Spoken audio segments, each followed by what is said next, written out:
Hey guys, today I'm back with another episode of Let's Create Something Great. I'm Samantha. So I've got this really big collection of glass beads. Most of them are one of a kind, or they're partially misshapen, or they're not very pretty in the first place, and they're just random beads that I'll probably never use individually. Even though individually they're maybe not very pretty, altogether they're actually quite pretty. So I wanted to find a way to make use of them, and I've been trying to think of a project. I ended up coming up with an idea for a wind chime, because I've been wanting to make a wind chime anyway, because I think they're really beautiful, especially in the spring when the nice spring breeze just kind of goes through and they get that beautiful sound. I figured this was a great way to combine it. I ended up going with this adorable birdcage to drape the beads from. It was perfect to have something to hang from, and it's also perfect for spring. So I'm going to show you how I made it. For this project, I used a big assortment of beads. If you don't already have a big collection like this, you can actually, for very cheap, buy a big bulk thing of beads. In fact, that's where a lot of these beads came from, was from bulk purchases that I have made in the past. So they're pretty inexpensive. I went with glass because they're heavy and they'll chime well against the chimes. If you use plastic, I don't think they would get as good of a sound. I think there are a few plastic ones that made it into the mix, but if there's just a few, that's fine. But I think most of them need to be glass.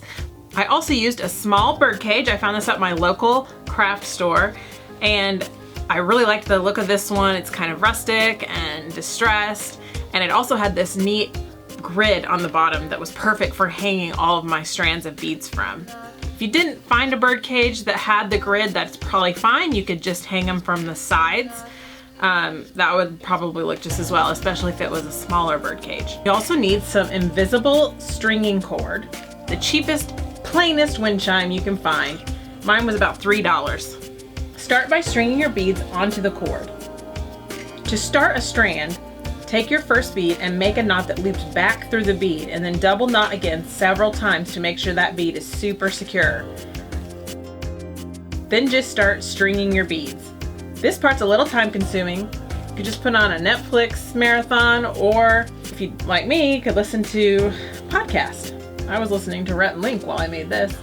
My goal for this project was to use up as many of my beads as possible, so I ended up making a lot. I made 4 6-inch strands, 4 9-inch strands, and 4 12-inch strands. Then I took my boring wind chime and I chopped all those chimes off.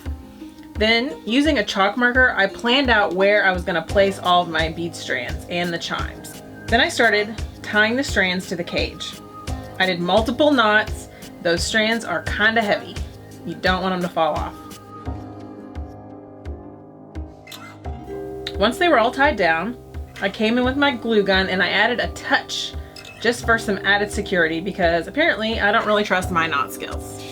I repeated this process using the clear string to hang the chimes as well. To complete out the look, I added this adorable little bird's nest and some birds to the cage using a little hot glue to secure. Then to hang it up, I cut a piece of twine and strung it through the top, tied a knot, and then glued the knotted end to the inside of the cage. Now it's ready to go outside. I just love how this project turned out. The beads really catch the sunlight well as they make a really pretty noise when they bounce against the chimes as the breeze goes in and out. Well guys, that's it for today. I hope you enjoyed this little craft. Let me know down in the comments below if this is something that you like. If you end up making one or anything like it, please send me a picture on Twitter or Instagram or somewhere just so that I can see it, because I love seeing what you guys create. Don't forget that you can follow me over on Facebook and Twitter. And if you want a full list of supplies and some extra pictures of this craft, you can actually go to my website, samanthacamillis.com. The link will be in the description. If you're new here, I invite you to subscribe.